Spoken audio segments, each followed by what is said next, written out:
Tucson, 2021 to 2024. We've had some people, unfortunately, when they're cleaning, whatever cleaning products they put along here, they end up with this kind of discoloration. So the customer, anyway, who did that, fine. The buttons actually aren't bad. These ones are a little bit discolored, but really it's this section here that they're more concerned about. So obviously the buttons are quite expensive to buy and replace, so he said, look, I'm not going to do that. Can you just give me a hand if I get another one of these? So he went off onto a breaker site and got the exact same unit, which is nice and clean. So he just wanted to swap it, so let's swap it over for him. So there's, as you see on the bottom, it's handy because we know where the clips are, but actually these aren't too bad. So oops, all you want to do is get in here underneath. So let's not mark it. So this is kind of hard to do, trying to hold the camera at the same time. So all I'm doing is just getting in underneath there. Oops, not quite yet, so we might need to, there we go. No. There we go. So not too harsh. Shut up. Oh my god, the beeps in modern cars. Okay, there we go. What is wrong with you? Sorry. So all you're doing is just pulling that out. There we go. And it's out, so we'll have to turn off the car for this anyway, because I need to disengage or plug these out. So as you can see here, there's these little clips here. So I'm just squeezing here. I'm really sorry about the beeping. So there and there, and on the edge of them you can see. So you squeeze there to take that one out. Again, you squeeze there to take that one out. And the last one, again, it's another squeeze to take that out. Now it's kind of a bit of a two-handed job. I need to put one hand here and one hand here to separate them. So once you squeeze, that becomes free.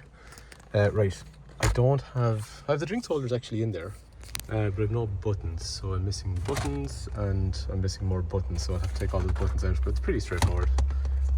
Just these bolts, little screws. So screw. It's pretty logical. You can see how they're kind of held in and all that kind of stuff. So all those little screws just need to come out. This is where it's going to feel a bit weird. This will be quite tight, so I need to release those buttons from that. So you're kind of just pushing it out like that. And just found a couple more screws down there that I still need to take out. So actually once you take them out, this becomes quite free, but we're still stuck here because it looks like that's held underneath the drinks holder. So actually drinks holder is going to have to come out. So that is released now. So they come off together. And then, oh, that is actually still stuck on that, right? I'm missing something. Right, there's one last sneaky little bit here, which is like a guide, for want of a better phrase. So you will have to get a little flathead to, sorry, this is terrible camera work, to coax that out. Bit of a two-handed job, but once you get the, sorry, not a Phillips head, a flathead in through there, once you do that, it becomes free, because I did it already, and you'll be able to take it out.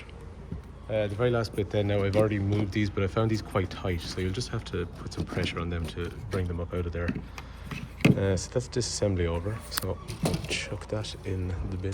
For reassembly, it's going to be easier just to, I think, take that off and put that straight back on as it is. Right, I'd place that on first, but I'd probably go with this nearly first, because that needs to sit. No, it doesn't actually. Okay, do you know what? We can go back with the drinks holder first. So before you screw anything in, I'd be inclined to just line them all up. Actually, go with this guy here first. And then this guy after. So there's little guides you can sit them onto, so it's kind of pretty logical the way they sit. You'll see the holes lining up for where your screws are. So they all click into place nicely. And this last one here at the top, even though that was one of the first ones I took out, again, just lining them up with where the screws are.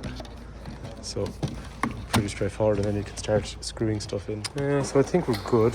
All you're doing is just checking to make sure there's no holes left where the screws are, and then push down on the buttons hard, and just, well, not ridiculously hard, but just make sure no slippage. The next thing you want to do is plug all that stuff in and make sure it's working.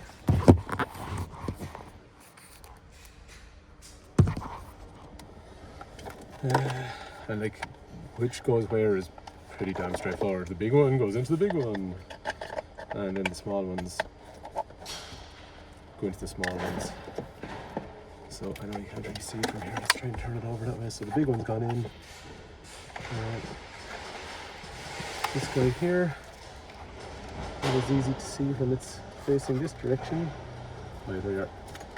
That goes in through there. And they only go one way, like, so it's... And actually, I'm a dumbass, I'm doing the wrong one. So this one needs to go over here, because that is the correct size. Now, where's my last one? Oh, there it is, back here. So you really can't get them wrong. Okay, so just before we do anything, let's start up the car. So reverse, drive, neutral, park, heated seats, all that kind of stuff. So everything's working. We will have an electronic park brake fault. So what we'll do is engage the handbrake, and then disengage the handbrake, and engage again. And now it's actuating again and it's working. So just you have to engage the handbrake and disengage the handbrake after. The other orange lights are just for tire pressures, which I already had an issue with anyway, so that's nothing to do with this job. And then you just click it back into place very simply. So make sure it's all lined up, and that's it, solid. But at least now, I know we got a little bit of discoloration here, but it's a hell of a lot better looking. That's nice and clean all the way up through there, so all good, up and running.